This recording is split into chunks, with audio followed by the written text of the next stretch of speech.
Hi guys, I'm just bringing you another short little video. There's not a lot on it, but it's an unsolved. It's a sad one, so we're just going to go straight to it. On Tuesday, the 5th of January 2021, construction workers from Cork County Council were clearing a shanty path, and this was from the Midleton to Youghal Greenway. It had become very overgrown, so it wasn't actually accessible by walking. It had been overgrown with a lot of shrubbery, a lot of growth. The shanty path was near Roxburgh in Midleton, and it was known basically as like a tipping point, like an illegal dumping site. So the construction workers were there just to clear it out. So obviously they were finding a lot of crap. While clearing the greenway with a digger, they found a human skull. The Gardaí were obviously called and further searches took place, and the full remains of a woman were found. The remains were completely skeletal. They were of a woman approximately 70 years old or older. She was 5 foot to 5'2". She had a large frame. She suffered from arthritis. She wore dentures, which would actually be found near the other remains. They would also find a faded nightgown, small pieces of timber, and a crucifix that you might hold in your hands. It would be very common that would be placed in someone's hands in a coffin. And so this led the Gardaí to believe that this body had already been buried somewhere else, and then for whatever reason it was dug back up and dumped at the tipping point. Regarding the nightgown, I saw some things online, people kind of questioning like, well, you wouldn't, you wouldn't bury someone like in a nightgown. I kind of feel like people bury people in all different things. If someone, if someone might have been in a certain profession that had a uniform, they could be buried in the uniform. People might just, bury them in kind of their favourite clothes. They might bury them in just, a new nice kind of fancy outfit, like especially for women, they might put a dress or something. But especially for like, let's say, older women, if they kind of wore nightgowns necessarily every day, then just as their comfy clothes, maybe they would think, well, you know what, let's just get her a nice new nightgown, and that's what we'll bury her in. So I think people are kind of trying to imply that there was a more sinister aspect to that because she was in a nightgown, whereas I think it could have just been a choice that they buried her in the nightgown, like they decided to just bury her in her favourite nightgown or in comfy clothes. Anyway, so the belief is that the woman was buried somewhere else and then for whatever reason dumped. So the investigation started. There were door-to-door inquiries all in the local area where she was found. DNA samples were taken and these were checked across the national DNA database. Locals would come forward, for whatever reasons they had a missing loved one or anything like that, and these all had no matches either. The Missing Persons Unit and the Garda National Protective Service Bureau, that is a mouthful, they were engaged as well to see if they could help. A forensic scientist would examine the different items found with the remains. They done carbon dating. They also done special mineralization calcification tests. That's an even bigger mouthful. This is to help identify the local area that the woman would have come from. And all of these kind of produced no answers. There was a crime call episode in March of 2021. There was even a further one then in January of this year. I read in an article from April of this year that the remains are actually still in storage. They haven't been laid to rest because this woman is a Jane Doe and they may need them again. So like they're just in storage. It just sounds awful.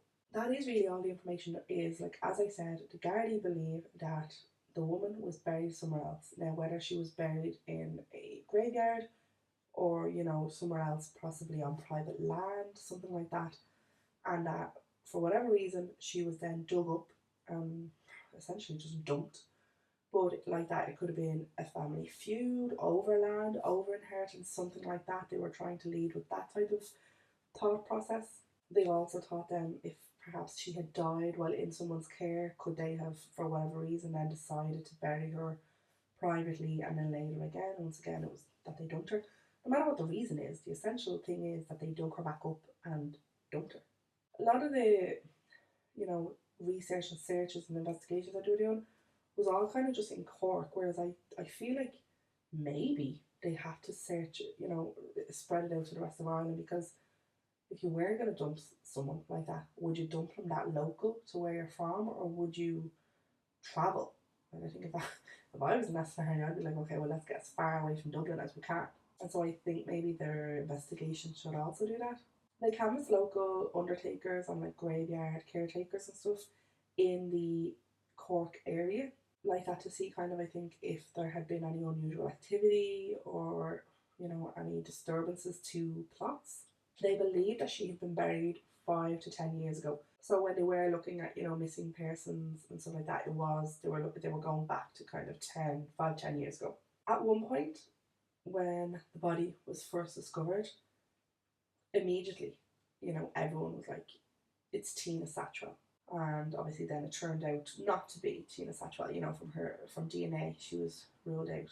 And we have since learned that Tina Satchwell never left her home. I won't get into it anymore because her husband is still awaiting trial. There is the possibility then, obviously, of like criminal activity. So the theory then that a murder victim, she could have been moved so that a murder victim could be buried in her space. But I kind of wonder, would they not just then put the coffin kind of like over that body? Would you go to the trouble of then dumping that body and then like that having this whole big investigation start? I think you would just put them under the coffin possibly. I just want to read some quotes from the coroner for South Cork, Frank O'Connell. Quote, there is an ongoing Garda investigation as well as a coroner's investigation. Therefore, the skeletal remains have not been buried. The person in question appears to have died and been buried almost certainly in a cemetery and for some unexplained reason exhumed and the remains placed on the old railway line in Midleton. This person possibly died from natural causes and her death is likely registered already, but we cannot match up an identity with the remains in question. When asked if an inquest would be held, he said, an inquest is held in order to establish the identity of the deceased, where and when and how the death occurred. If we manage to identify the remains, the other questions will be answered automatically. I wouldn't hold an inquest into establishing how and in what circumstances the body was moved. That is where the Garda investigation comes in. I will make the decision about holding an inquest when we do get to the bottom of this matter. Guys, like I said, this one is quite short. That's all the information there is. It's just very sad that, you know, this body was just dumped then, and sadder do you think that it was someone who knew and loved her, who done it, or, you know, who supposedly loved her, like a loved one. You know, if you want to lean down, that make you lean towards, oh, there was a criminal element, because it kind of takes that sting away. Hopefully there is going to be some way that we will find out who this Jane Doe's identity is. I do think that they need to be looking at all of Ireland. I think looking just in Cork is not enough, but we shall just have to see where the investigation goes. I'm not going to ramble on. Thank you as always for watching and for the support, and we shall see you in the next video. Thanks. Bye.